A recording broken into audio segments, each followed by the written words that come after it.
Testing 1, 2, 3. Alabama Attorney General's Office, Amanda Priest, Communications Director. Testing 1, 2, 3.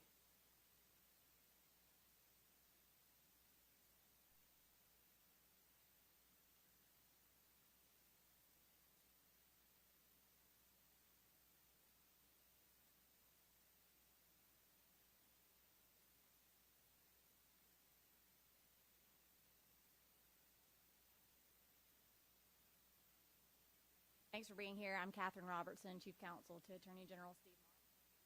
He's going to deliver some brief remarks and then take some questions, but before I call him up, I'm going to give you just a couple of facts. The Attorney General gave Commissioner Ham the go-ahead at 7:56 p.m. last night. He cannot answer questions about the exact time that the nitrogen started flowing or the exact time that the EKG flatlined, so don't ask him. Smith's time of death was 8:25 p.m., and I also want to note that this is the 15th execution carried out during Attorney General Marshall. And during this tenure, our team boasts a 99% success rate at the United States Supreme Court. All right, so with that, I'll turn it over.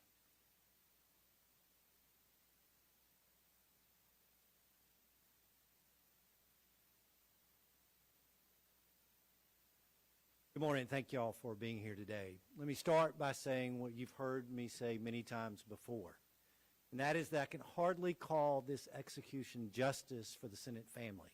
And it's because it took over 3.5 decades for the sentence to be carried out. I want to tell the family, especially the victims' sons, Mike and Chuck, how genuinely sorry I am for the horrific manner in which their mother lost her life. But I also want to apologize to them for how long it took for this sentence to be carried out. I watched the family address the media last night, in which they showed remarkable humility and grace in the most difficult circumstances that no one else would want to be in. But you know that forgiveness and justice are not mutually exclusive, and their words will stick with me for a long time. I hope the family has taken some comfort in the events of last night in knowing that there were men and women in this office who did not back away when it would have been easy to do so, and other states may have done the same thing, but instead they continued to fight.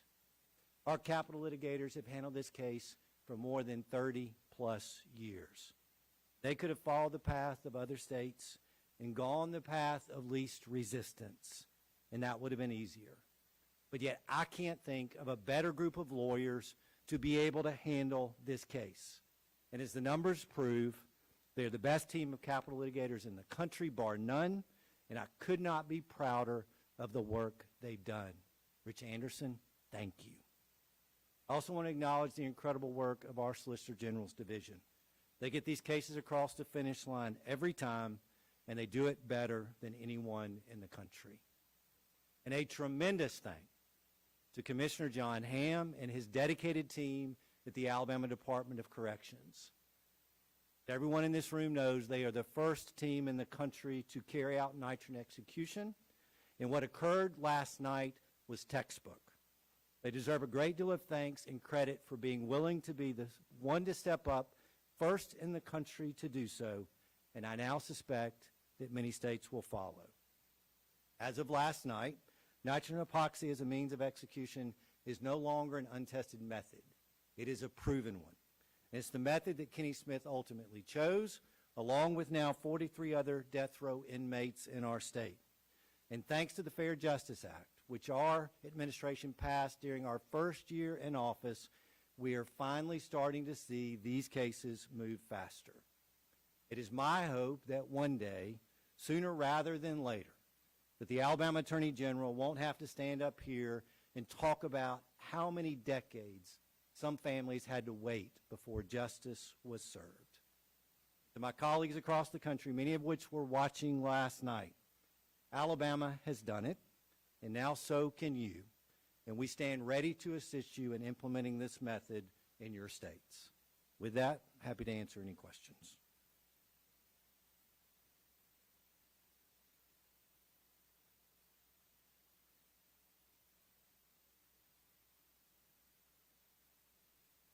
Contrary to your office claim that he would lose consciousness quickly and this would be the most humane and painless method developed. First of all, the execution last night was not at all contrary to anything that we filed, but in fact was entirely consistent.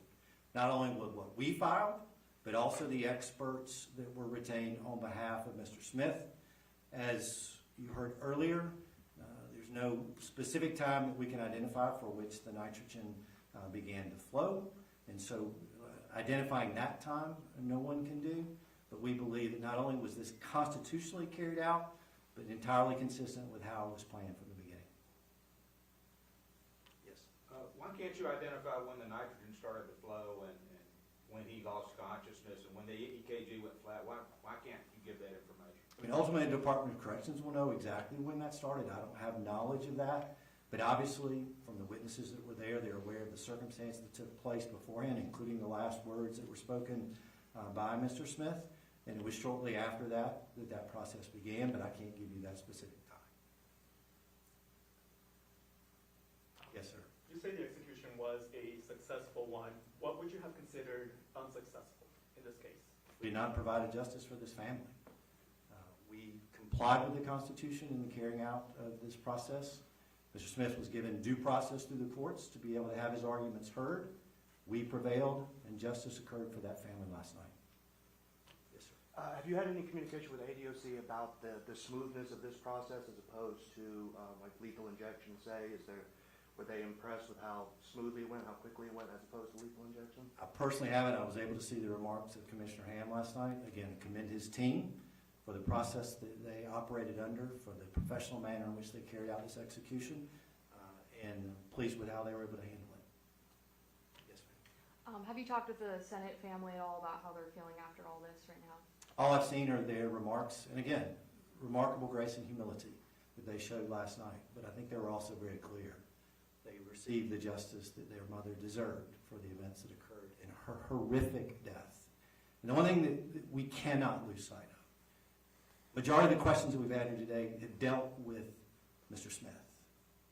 We cannot lose sight of the fact that a woman was brutally murdered, taken from her family, and that's the reason why the state of Alabama had to act last night. Let's remember her legacy and her life as much as we remember the person who took her away from us. Yes, sir. Just personally, from around the country, you mentioned other states. Have you been in contact with other prosecutors, keeping tabs on things and how things are going with your office? I personally haven't, but members of my staff have, and then clearly other states were watching what was taking place last night. And sir, just so I'm clear, were those movements that were exhibited by Mr. Smith, were those expected? Did you tell the courts that those were a possibility? The expert for the defendant himself talked about involuntary movements taking place with this process, and that's exactly what occurred last night. How many inmates have chosen nitrogen hypoxia, and you expect more nitrogen hypoxia executions in Alabama? I think we will definitely have more nitrogen hypoxia executions in Alabama. I believe that number is 43, but we can get you that confirmation. Moving forward, will the state set execution methods by nitrogen or lethal injection, or will it just depend on the availability? Not availability is the choice of the particular inmate. Remember, they had the opportunity for that election, and we stand ready to proceed on both methods. Did those inmates who have chosen nitrogen hypoxia, did that happen after Kenneth Smith chose nitrogen hypoxia and this whole court case? Most of those elections took place several years ago when the legislature first adopted the act that allowed this to take place. This was the first new. We have a quota for Ken for you. Sorry. That's all right. Go ahead. You cut me off. This was the first new execution method since lethal injection was introduced in 1982, because I think most considered this separate from gas that was previously used. Do you think this is going to radically alter the capital punishment landscape in the U.S.? I think it provides an opportunity for states to choose this method. Whether they'll do so, that's going to be up to them. We obviously know Mississippi and Oklahoma have chosen this is an appropriate method, and I do believe, based on feedback I've received, that other states will follow suit. Yes, ma'am. Final question. What kind of communication have you had with other states in terms of their feedback to this that you say they want to go forward with as well? What kind of have you heard from those? I think clearly they were watching what took place, wanted to see how it was able to occur in Alabama, and at this point, we'll continue to offer not only our services and the experience that we've had with this, but also I'm sure our Department of Corrections will cooperate as well to the extent that they want to go for this method. Thanks, everybody, for your time.